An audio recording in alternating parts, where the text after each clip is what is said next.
Bienvenidos a su cápsula informativa número 3 y ahora de acuerdo a nuestro derecho administrativo estaremos hablando de la importancia que obtiene este mismo dentro de lo que conocemos el Estado. Recordemos que aquí estamos también relacionando o recordando aquellos conceptos de acuerdo a una persona física y a una persona moral. Y en este caso vamos a tener esta parte fundamental de reconocer al derecho administrativo como bien parte también de este acto administrativo como una formación de la reglamentación administrativa, como el Estado y sus funciones, la parte más importante sobre la administración pública y, por supuesto, las funciones públicas o la diferencia en cuanto a la función pública. Así que empezaremos a definir y a asentar los términos que conocemos en cuanto a las personas morales y podemos decir que su reconocimiento viene desde el derecho romano, ya que al lado de los seres humanos o personas físicas también se reconocía como ficciones jurídicas o abstracciones a las morales. La personalidad moral pertenecía tanto a las asociaciones o reuniones de personas que tenían intereses comunes, tales como el Estado, ciertas corporaciones en las iglesias, etc. La persona moral es la entidad formada para la realización de los fines colectivos y permanentes de los hombres y la que el derecho objetivo reconoce capacidad para tener derechos y obligaciones.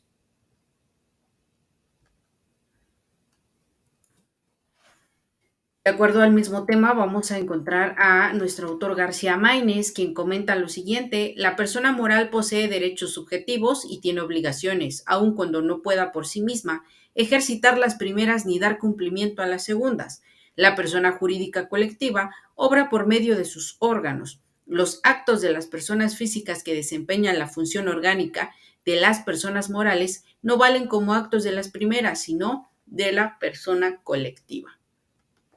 Ahora bien, de acuerdo a nuestra parte administrativa es donde nosotros empezamos a reconocer que dentro del Estado vamos a encontrar distintas instituciones, organismos que utiliza para realizar estas partes de la administración pública mediante funciones correspondientes a cada una de las áreas para que estas instituciones fueron creadas, al igual que reconoceremos los actos administrativos que por supuesto van a emanar de estas dependencias y por supuesto de distintos puntos.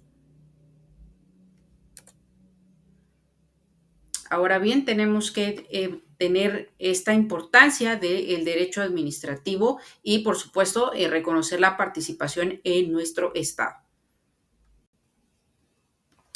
La doctrina, además de la clasificación planteada de las personas, presenta una división de las personas morales, pues las cataloga en personas morales públicas y personas morales privadas. Aunada esta clasificación, hay autores que también consideran necesario incluir más que serían en cuanto a las personas morales sociales, siendo estas las que provienen de alguna rama del derecho social, como serían los ejidos, sociedades de producción rural, sindicatos de obreros y por supuesto esta misma clasificación nos abocaremos en cuanto a las personas que el derecho privado son estas constituidas de acuerdo con las normas del derecho constitucional y el derecho administrativo, como ocurre con el Estado y el municipio. Además de señalar que existen diversas personas de derecho público, pero nos vamos a concentrar en el estudio del Estado en su calidad de persona del derecho público. Por lo tanto, es donde dentro de esta pauta de persona como derecho público, nosotros vamos a encontrar esta importancia en cuanto a que norma la organización y funcionamiento administrativo estatal en las áreas de su competencia. Difunde la doctrina del derecho administrativo para un mejor servicio a la nación y mejora los procedimientos administrativos, engrandece la imagen de la administración pública. Recordemos que en su funcionamiento no es únicamente en cuanto a cuestiones al azar, sino que existe una estructura que está normada para realizar cada una de estas prestaciones que contenga la administración pública, que si bien es cierto recae en cuanto a cada uno de nosotros como personas físicas que formamos parte de este Estado-nación mexicano. Ahora bien, Rafael Bielsa nos da alguna definición, igual que Eduardo García Maínez, las cuales se las comparto, Nos dice que el Estado es la organización jurídica de la nación, en cuanto es esta una entidad concreta, material, compuesta de personas y territorios. Para Eduardo García Maínez, es la organización jurídica de una sociedad bajo un poder de dominación que se ejerce en determinado territorio. Vamos estabilizando y recordando estas partes en cuanto a sus elementos del Estado: el territorio, el poder y la población. Ahora bien, esta parte de la personalidad del Estado y las mismas funciones del poder. Es una realidad social y política integrada por territorio, población y potestad soberana. Es orden, poder, fin, población y territorio, y este conjunto confiere al Estado personalidad política. La organización administrativa y su ordenación jurídico-normativa otorgan al Estado la personalidad jurídica, y esta personalidad jurídica tiene su vértice en la Constitución, es decir, en su texto constitucional. Bueno, pues esta vértice que emana básicamente de nuestro texto constitucional, pues es tomando en cuenta que el Estado es un sistema integrado por un conjunto de seres humanos, obviamente asentado permanentemente en una circunscripción territorial, organizado mediante la coincidencia constantemente renovada de voluntades de sus integrantes de mayor influjo, sujeto a un orden jurídico o a un poder soberano, cuyos objetivos básicamente variables son establecidos por la parte dominante del conjunto, aun cuando alguna eventual influencia de los demás.